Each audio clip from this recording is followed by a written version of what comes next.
That's right! Welcome to the side of the ring because it's time for Ringside. Got a bunch of news lined up for you, ladies and gentlemen, so without further ado, we're just gonna what? WWE's hiring of ESPN's Lee Fitting as Kevin Dunn's replacement reportedly, quote, made waves in the production and TV departments. That from a PW Insider Elite report which said there was some concern that, quote, an outsider would now be above them and that some current WWE execs, quote, deserved a shot at the job. I can completely understand the argument, right? I've been here for quite some time, and I've got the experience and the tenure and all that sort of stuff. And you bring a we're not going to say a rando, because let's be honest, that's a bit disrespectful. But from their perspective, you're bringing in some random guy, and now he's taking over everything, and he's not even part of the business, and who's to say he even knows anything about it, and how do we know that this guy's not going to make a bunch of mistakes because he doesn't know what he's doing?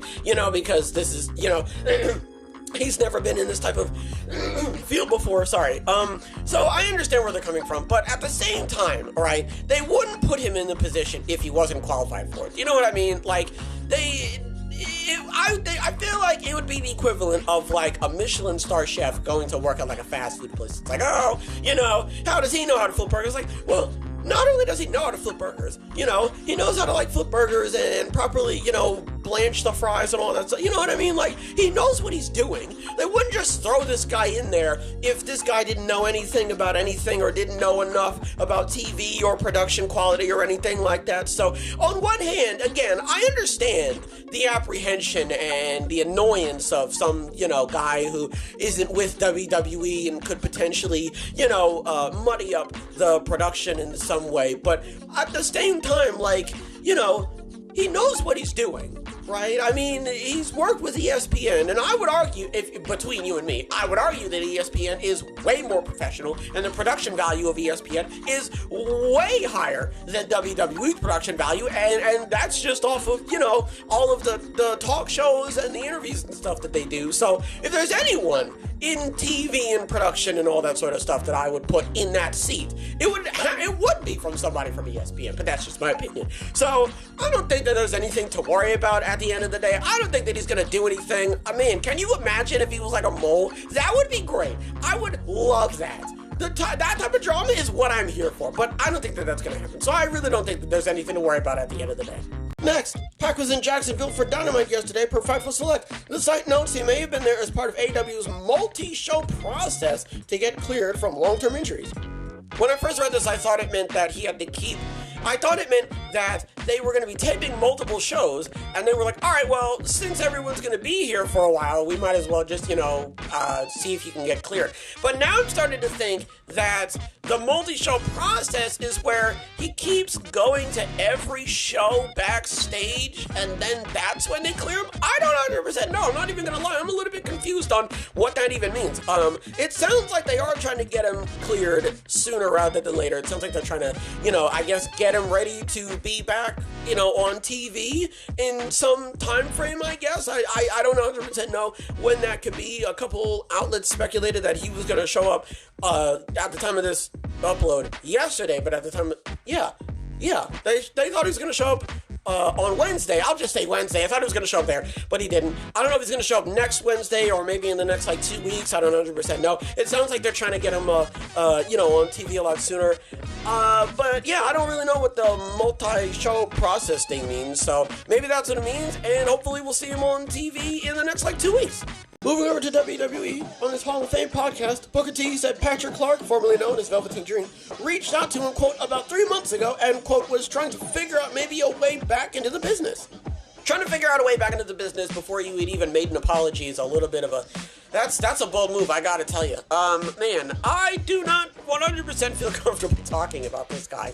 I'm not gonna lie, especially since he put out an apology, and it was a very broad apology, and he didn't necessarily call anybody out specifically about what he did or like the specifics of what he did, you know what I mean? And it just sort of seems like he just doesn't want to, fade away from the public eye, or maybe he's starting to feel the effects of not being on TV after a while and his funds are starting to get a little bit low.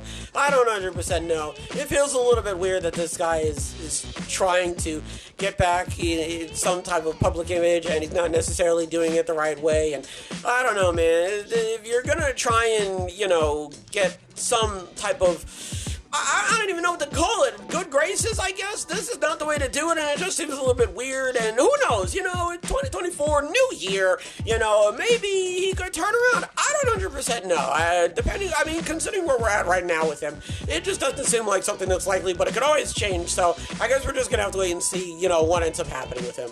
Sticking with WWE, Bo Dallas is still under contract with WWE, says PW Insider. Now, I mean this completely objectively. I do not mean this in any offensive way or any type of negative manner. Why is he still with them? What is he still doing there? Do they have plans? Is it out of respect? Did they forget?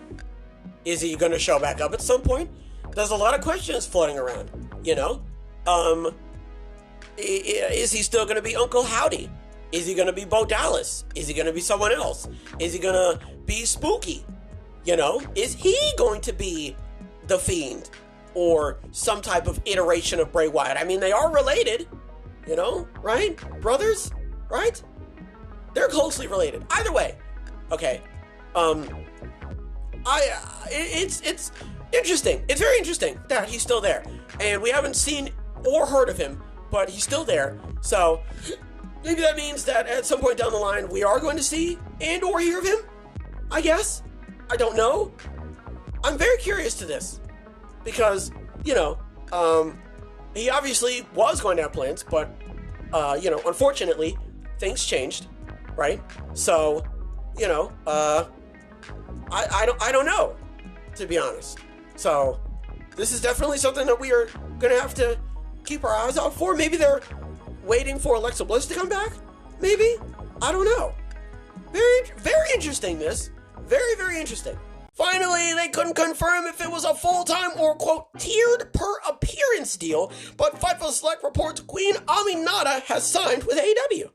I think that's great. I think she's a great wrestler. I think she's got a great character. And man, I really think that AEW, if they really wanted to sink their teeth into her, I think that is someone that would definitely pay dividends for AEW in the future. She would make a great TBS champion, a great faction leader. You could definitely do a lot with her. She's very malleable, and I love her. I think she's great. I don't think AEW is really going to be doing anything with her right now, but I would definitely hope to see something, some type of storyline or development of some type take place with her, at the forefront of it. So, yeah, man, I love Queen Aminata. Man, I'm dyslexic. And I can't wait to see what they could potentially have planned for her in the near future.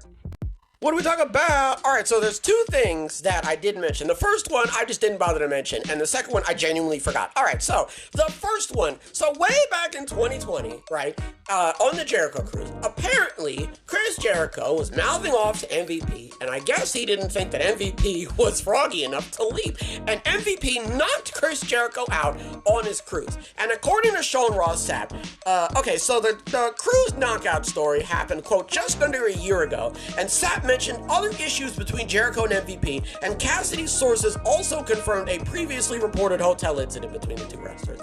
Because apparently Brian Last mentioned a story about Chris Jericho getting knocked out on his own cruise ship by someone on Cornette's drive-thru, and then Cassidy's at BodySlam.net confirmed with sources that MVP and Jericho got into a heated exchange. So that apparently happened. Jericho's great. That's all I'm going to say about that. And then I genuinely forgot to talk about this one. I apologize. Tony Khan's Tuesday's tweets weren't a heavy topic of discussion backstage at Dynamite yesterday, at least according to Fightful Select sources. So if you didn't see it, and I don't even blame you for not seeing it, it happens. Oh, this is like the third time this happened. Someone went, hey, WWE's doing well, and then Tony Khan was like, blah, blah, something. So he was like, oh, well, why do you have Jinder on TV? Jinder hasn't done anything. And who cares, honestly, man? It's just old men yelling at cloud. Who cares? If Tony Khan put the energy that he was putting into his stupid tweets into AEW, the product would be way better, man.